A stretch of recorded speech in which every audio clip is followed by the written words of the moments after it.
चारों ओर अंधेरा छा रहा हो, कोई अपना न दिखाई दे रहा हो, केवल दुख ही दुख, अशांति ही अशांति, उस समय आप देखिएगा भारी से भारी संकट की निवृत्ति के लिए एकमात्र उपाय है। यदि आप भजन नहीं करते तो आप दिमाग में लिख लीजिए, चाहे अपनी नित्य डायरी में लिख लीजिए। आप एक बात पर विश्वास कर लीजिए कि आपको कोई भी सुखी नहीं कर सकता। यदि आपको कोई सुखी कर सकता है तो आप हैं। बिल्कुल घनीभूत अर्थात ठोस बात है, इसे समझ लेना। यदि आप अपने विचार के द्वारा, विवेक के द्वारा अधर्माचरणों का त्याग करके धर्म पूर्वक जीवन व्यतीत करते हुए भगवान नाम जप करते हैं, तो पूर्व पाप कर्म के अनुसार जब देह रचा गया तो उसमें जो प्रारब्ध दुख सुख का है वो तो आएगा, पर आपको परास्त नहीं कर पाएगा। और आगे आपके लिए महासुख है जो दुख और सुख दोनों से परे है। अखंड प्रसन्नता, अखंड आनंद, वो केवल आपके करने से होगा। उपदेश मिल सकते हैं, मार्ग बताया जा सकता है, आपको सहयोग मिल सकता है, पर चलना आपको होगा। यदि आप नहीं चले तो ये कहीं भ्रम हो कि मैं कहीं जाऊं और मेरी दुख निवृत्ति हो जाए, तो इस भ्रम को छोड़ देना आप, क्योंकि हम आप तो बहुत छोटे जीव हैं, अर्थात बहुत लघु तपस्या, लघु पुण्य वाले हैं। हम उन महापुरुषों की बात करते हैं जिन्होंने आजीवन ऐसा तप संचय किया, फिर भी उनके शरीर में भारी से भारी दुख देखे गए। ये दुख और सुख एक भ्रमात्मक इंद्रजाल है माया का, ना दुख है न सुख है। जैसे जो सपने सिर काटे कोई, बिन जागे दुख दूर न होई, ऐसे स्वप्न में तुम चक्रवर्ती सम्राट बन जाओ तो जगने पर तुम थोड़ी रहोगे, तुम जो हो वही होगे। हम भगवान के चिदानंद अंश हैं।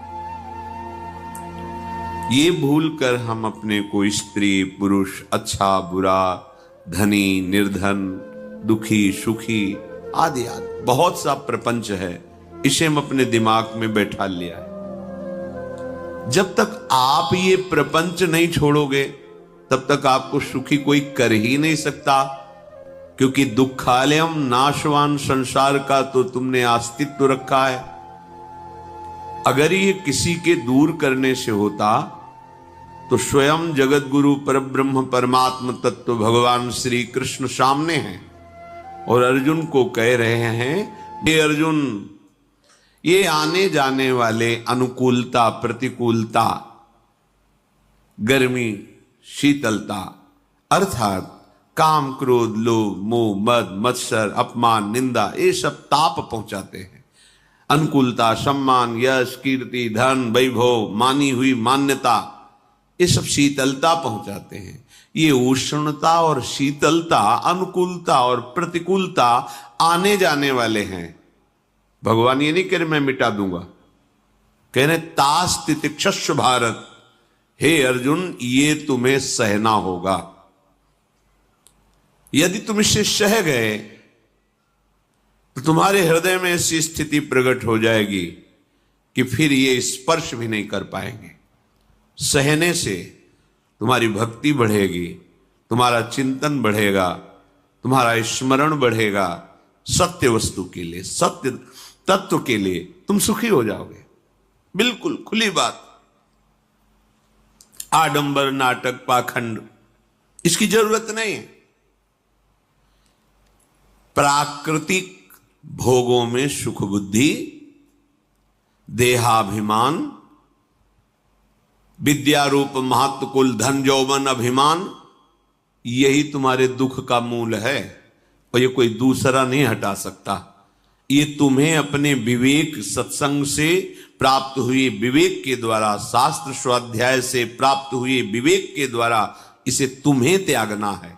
दुख तुम पकड़े हो तो छुड़ा कौन सकता है? छुड़ाना तो आपको ही पड़ेगा। अगर कोई वादा करता है कि मैं आपको दुख रहित कर दूंगा, मुझे आज तक समझ में नहीं आया। दुख रहित होने का जो उपाय है वो गुरुजन, महापुरुष, संत जन बताते हैं कि जब चारों ओर अंधेरा छा रहा हो, कोई अपना न दिखाई दे रहा हो, केवल दुख ही दुख, अशांति ही अशांति, उस समय आप देखिएगा कोई एक है जो आपको बहुत प्यार कर रहा है। वो हमारे प्रभु हैं। आप जिनकी तरफ पीठ किए हो और जहां दुख है उधर मुख किए हो, वापस घूमो, सन्मुख होइएगा। सन्मुख होए जीव मोहि जबहि, जन्म कोटि अघनाशों तबहि। करोड़ों जन्मों के पाप नष्ट कर देते हैं भगवान। जहां प्रभु की तरफ हुए तो पता चला बहुत जन्मों से बिछुड़ा था, वो मेरे स्वामी मिल गए। भारी से भारी संकट की निवृत्ति के लिए एकमात्र उपाय भगवान श्री हरि का आश्रय, उनके नाम का जप। सत्य मान लीजिए, आडंबर से कुछ नहीं होना। चाहे जितने जंतुर बांध लो, चाहे जितना जो कुछ जादू टोना जो मनावे सो कर लो, बारी मथे घृत होए बरु शिकताते बरु तेल, बिनु हरि भजन न भवतरी यह सिद्धांत अपेल। विनिश्चितम बदामि तेन अन्यथा वचांस में हरि भजन्ति नरा। अटल बात है, यदि भजन नहीं करोगे तो तुम्हें कोई सुखी नहीं कर सकता। तात्कालिक आपको ऐसा लग सकता है मेरा काम बन गया, नहीं, वो तत्कालिक है। हमारा काम बनना तो तब होगा जब हमारा आवागमन मिट जाए, सदा सदा के लिए मुझे ऐसी वस्तु प्राप्त हो जाए कि जहां चाह ही खत्म हो गई, जहां दुख ही खत्म हो गया। वो हमारा स्वरूप है, वो हमारे आराध्य देव हैं।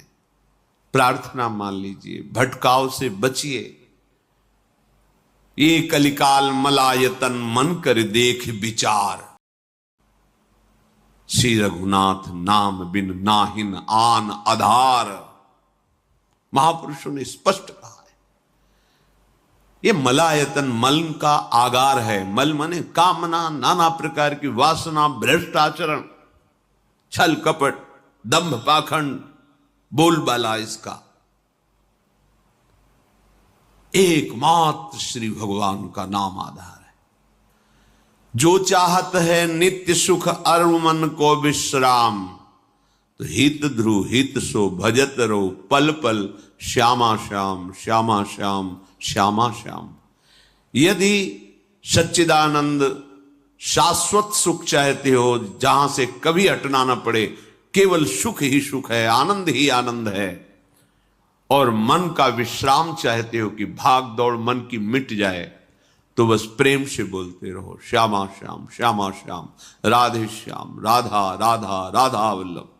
ये बड़ी शोध करके महापुरुषों ने बात कही है। यदि आप भजन नहीं करते तो आप दिमाग में लिख लीजिए, चाहे अपनी नित्य डायरी में लिख लीजिए, जो आप दिनचर्या लिखते हैं। आपको कहीं भी कभी भी कोई भी सुखी नहीं कर सकता। गांठ बांध लीजिए, भटकने की जरूरत नहीं है। और यदि नाम जप करने लगे, धर्माचरण करने लगे, तो तुम आशीर्वाद देने वाले बन जाओगे। सातरति सातरति सा लोकांतारयति। ध्यान दीजिए, वो तर जाता है, वह तर जाता है, वो लोकों को तार देता है। जब पृथ्वी में भयंकर पापाचरण की वृद्धि हुई, असुरों के द्वारा प्रेरित होकर के जहां भी धर्माचरण, नाम कीर्तन, यज्ञ, हवन, होम, ऋषि मुनि विध्वंस कर दो, क्या हुआ?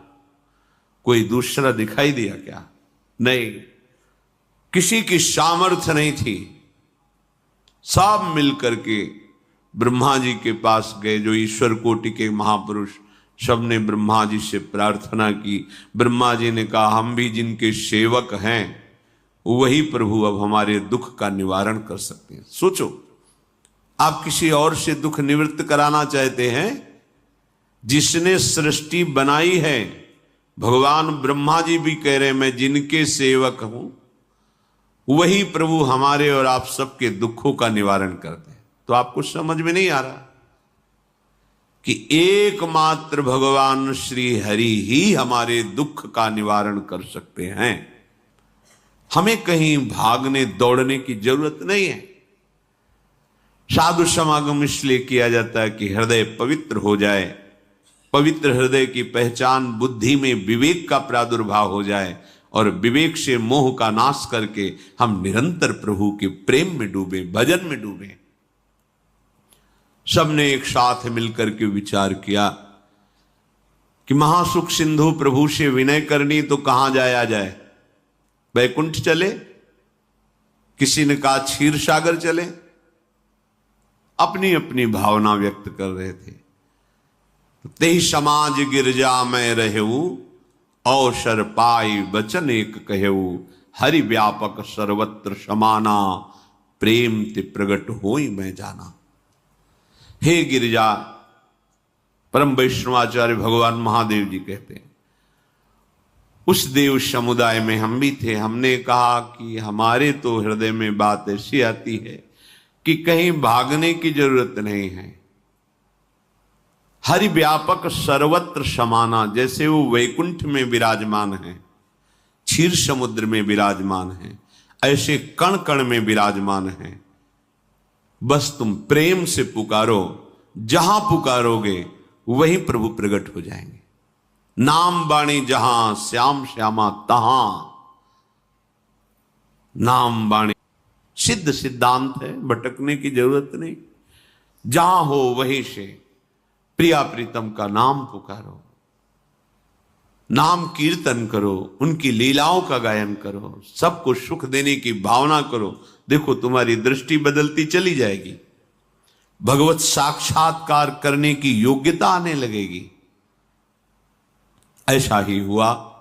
सबने मिलकर के श्री भगवान को विनय पूर्वक आर्त भाव से पुकार। आकाशवाणी हुई, निर्भय हो जाओ, निश्चिंत हो जाओ, मैं स्वयं अपने अंशों के सहित अवतार लेकर इस भूमि का भार हरण करूंगा।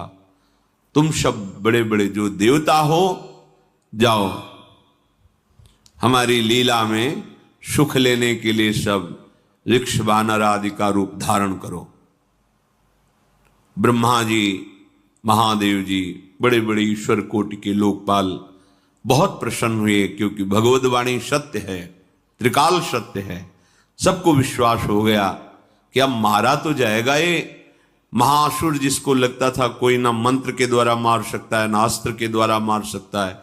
स्वयं श्री भगवान पधार रहे।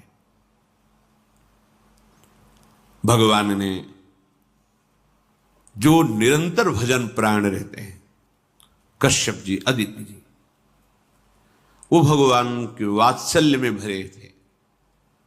प्रभु जब प्रकट हुए तो उनसे कहा, मुझे आप जैसा पुत्र चाहिए। प्रभु ने कहा कि मेरे जैसा तो मैं ही हूं, अद्वितीय हूं, दूसरा कोई है नहीं, मैं ही अवतरित होऊंगा। भजन में देखो कितनी सामर्थ्य है। जगत पिता को पुत्र रूप में प्राप्त कर रहे हैं। वही चक्रवर्ती सम्राट अवधपुरी के नरेश महाराज दशरथ जी के रूप में, जिनके महामहिम अद्भुत सौभाग्य प्राप्त करने वाली तीन ये रानियां, श्री कौशल्या जी, श्री कैकेयी जी, श्री सुमित्रा जी। भगवान वशिष्ठ जी इनके गुरुदेव हैं। प्रायः बड़े बड़े महान जो राज्य पालक रहे, उनके ऊपर, राजा के ऊपर महाराजा विराजमान रहे। ऊपर से स्वर्गलोक आदि लोकों से भी ये शिक्षा मिली है। देवराजेंद्र तो भगवान बृहस्पति, दैत्यराज बलि तो भगवान शुक्राचार्य, जनक जी तो सदानंद जी महाराज, दशरथ जी तो वशिष्ठ जी महाराज। ऐसा था, क्योंकि जहां हमारा विवेक काम नहीं करता वहां ये ब्रह्मबोध संपन्न महापुरुष तत्काल हमको संभालते हैं। महाराज दशरथ जी के हृदय में प्रबल लालसा हुई कि अब अवस्था व्यतीत होती जा रही है, पर जो गृहस्थ धर्म का परम लाभ है वो तो हुआ ही नहीं।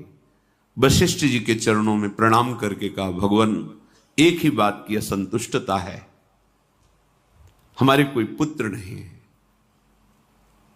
वशिष्ठ जी ध्यानस्थ हुए, ध्यान में देखा और उनका, तुम्हारा जैसा सौभाग्य अन्य का किसी का नहीं हो सकता।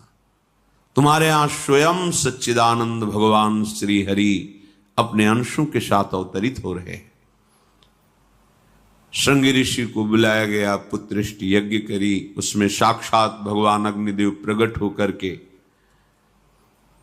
खीर दिया और कहा अपनी रानियों को पवा दीजिए। वशिष्ठ जी के आज्ञा के अनुसार उस खीर को 2 भाग में किया। प्रथम भाग श्री कौशल्या जी को दिया, जो दूसरा भाग था उसके 2 भाग किए, उसका 1 भाग कैकेयी जी को दिया। अब जो 1 भाग बचा उसके 2 भाग किए और वशिष्ठ जी की आज्ञा के अनुसार एक माता कौशल्या जी को, एक कैकेयी जी को दिया। उन्होंने अपने हाथ से सुमित्रा जी को दिया, तो सुमित्रा जी के गर्भ से लक्ष्मण और शत्रुघ्न, कौशल्या जी ने जो भाग दिया उससे लक्ष्मण जी प्रकट हुए, जो रामचरण अनुरागी, अद्भुत अद्भुत हरि प्रेमी। शत्रुघ्न जी भरत चरणों का आश्रय लिए हुए राम जी का सेवन करते। बड़ा रहस्य है, कितनी मर्यादा है गुरु की आज्ञा से। जहां जैसा विधान होना चाहिए वैसा, तो उस बड़ा मंगल शुरू।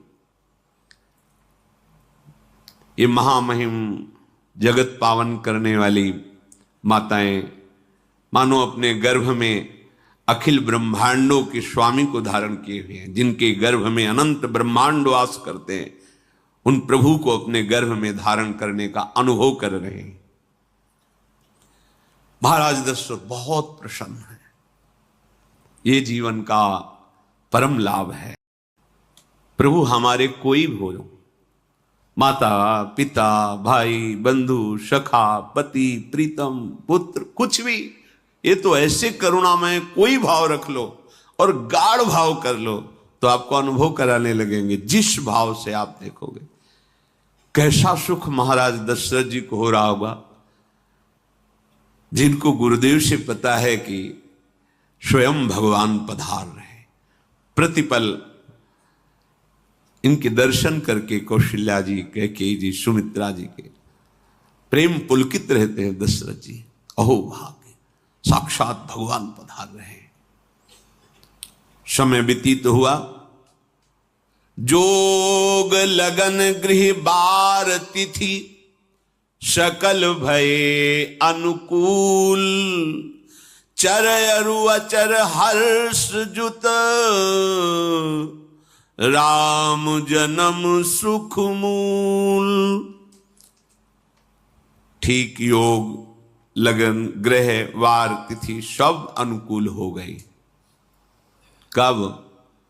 जिसके हृदय में प्रभु का प्रकाश हो जाता है। जो प्रभु के भजन में रहता है तो योग लगन ग्रह वार तिथि नक्षत्र सब अनुकूल हो जाते हैं। जो पे कृष्ण चरण मन अर्पित तो करी है का नवग्रह रंग। सब ग्रह नक्षत्र वार तिथि, ये जितने भी विघ्न कारक या शुभ कारक है, ये सब शासन में रहते हैं जिसके हृदय में भगवान नाम चल। जिते विनायक शुभ अशुभ, ये विघ्न करे नहीं कोई, क्योंकि भगवान का नाम चल रहा है, हृदय में भगवान प्रकाशित हो गए हैं, परमानंद अनुभव होता है। ऐसे भगवान जगत में प्रकट हो रहे हैं। ये तो कभी कभी अवतार होता है, पर ये अवतार होता ही रहता है। भगत के हृदय रूपी महल में अवतार होता रहता है।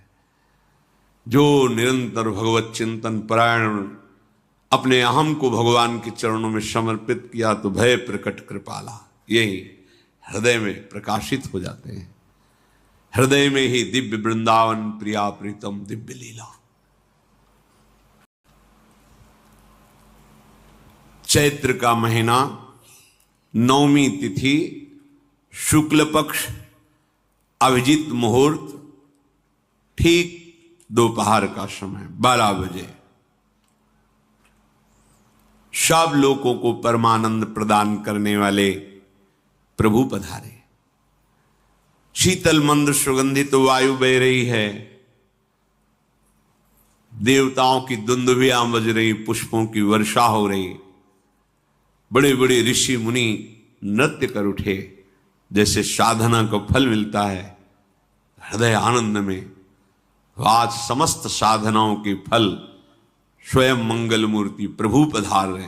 सब महात्माओं का, संतों का हृदय अलौकिक आनंद से भरा हुआ है। पृथ्वी जितनी दिव्यता है सब प्रकाशित कर दी। रस भरे फल, औषधियां, दिव्य मणियां, रत्न जो छुपाए हुए अपने गर्भ में थी, प्रभु आ रहे, सब प्रकाशित कर दी। जलधाराएं जो सूखी हुई थी वो भी। जब ब्रह्मा जी ने देखा कि जो भगवान ने आकाशवाणी में कहा था वो सब सत्य हो रहा है, आकाश में ब्रह्मा जी समस्त देवतागण विराजमान होकर के अंजलियों में दिव्य पुष्प लेकर के वर्षा कर रहे हैं। सुंदर सुंदर अलग अलग वाद्य बज रहे हैं। ऋषि मुनि देवता सब स्तुति कर रहे हैं। प्रणाम मुद्रा में सब खड़े हैं, क्योंकि समस्त लोकों का पालन करने वाले भगवान श्री हरि महाराज चक्रवर्ती सम्राट दशरथ जी के भवन में प्रकट हो रहे हैं। तो आकाश में सब ईश्वर कोटि के महापुरुष पुष्पांजलि अर्पित कर रहे हैं। उसी समय भगवान का प्रादुर्भाव होता है। भगवान कभी गर्भ से नहीं प्रकट होते।